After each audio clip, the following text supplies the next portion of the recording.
But I think one of the challenges of education is that we fall for the trap, which is that we look at students like consumers, and they come with money, and therefore we give them these lovely apartments with Wi-Fi, and we give them information that we know that will allow them to pass exams, but it doesn't necessarily get you a job. It doesn't necessarily get you to the top to become CEO. It doesn't necessarily make you a leader. I think those things are neglected because actually those ones are far more difficult, because for many people, if you sold education like that, they could come to university and it wouldn't be very comfortable for them. Well, some people might not succeed under those objectives, but it's a lot easier to say, learn those facts.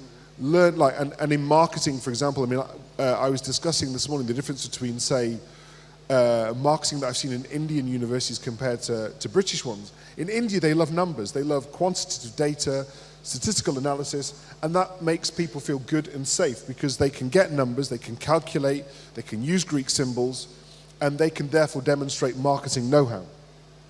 The more difficult thing is looking at some of these other more complicated issues to do with creativity, to do with the intersection between, I call it the art in science and the science in arts, because those require cross-disciplinary skills, and also those require exposure to lots of different environments. And so I think the biggest problem that universities have, and the biggest dirty secret, is that there are many academics, if we look in our field of marketing, advertising and branding, that have zero work experience. They've never booked an advertising campaign in their life, they've never touched advertising, they don't know what marketing is, they've never spent their own money on marketing, and yet you are sending people to these universities to get qualifications. I can say that I've spent £2 million on an advertising campaign, but I know that from experience, I'm one of a few people. The challenge is that universities don't have those academics. They favor people with PhDs, with publications that, if I'm to be honest, a lot of people don't read because they're irrelevant or they're behind paywalls and it's not worth your money to buy them.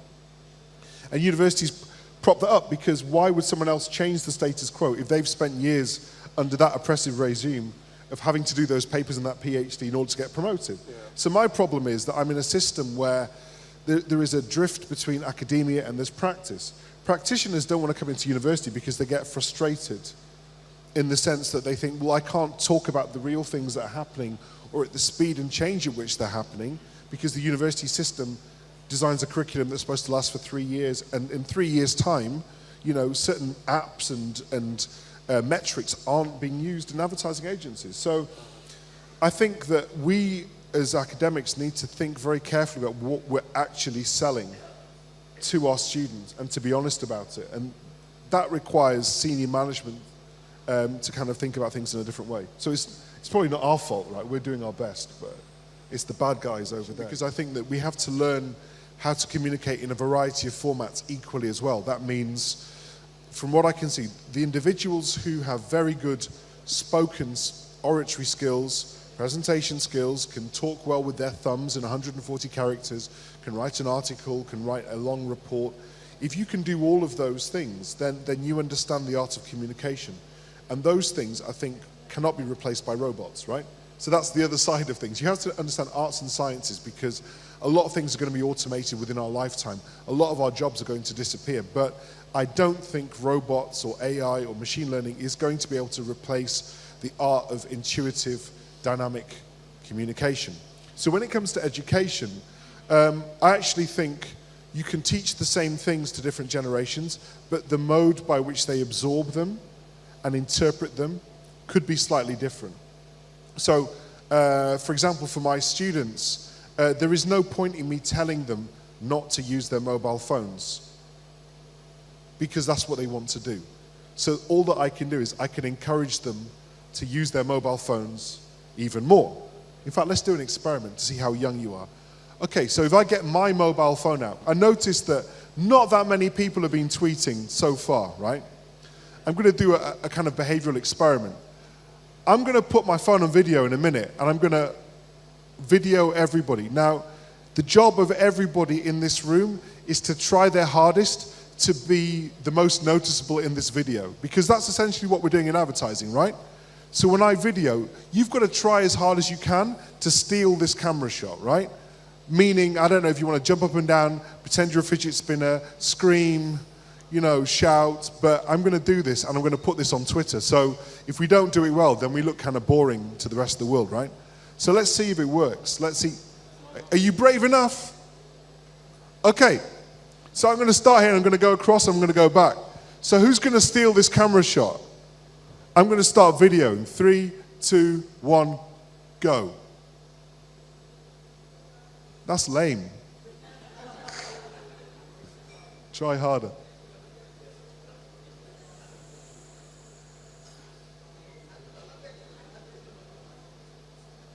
Even better.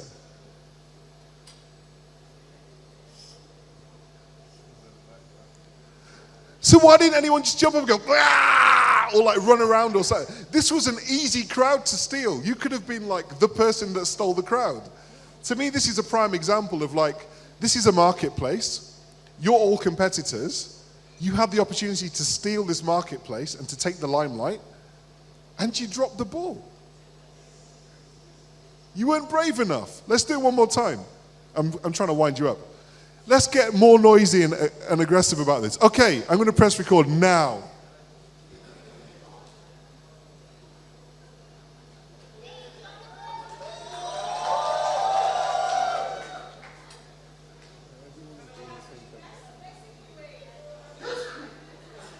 Bless you. That was better. Okay, so what did we learn? Second time round, we were much better. So imagine that I kept doing this. You would become super great at it after about the third, fourth, fifth, sixth attempt. So one of the things that I do in my classes is each week I try to get them to replicate something that takes them out of their comfort zone and gets them a bit silly and gets them to try new things. And then we do it again and again and again so that you develop some sort of kind of muscle memory so that actually then you can just perform on demand, because that's really important. You don't get good at kind of innovation if you don't practice. You don't get good at pitching for business if you don't actually do it actively lots of times. So I think that's another important element. Do we do enough in our education where we teach, we test, we teach again, we test, and we do it iteratively so we can see if there's an improvement? Often we teach something, we examine it. My Bangla is not very good, but it was in like Hindi or Urdu, it's chilegi, right? It'll do, that's it. Chulbe, okay, chulbe. So then that's it, okay, we can move on to the next thing. And sometimes that's a mistake. I think that we should focus on things and repeat doing them again and again and again, because then you get really good.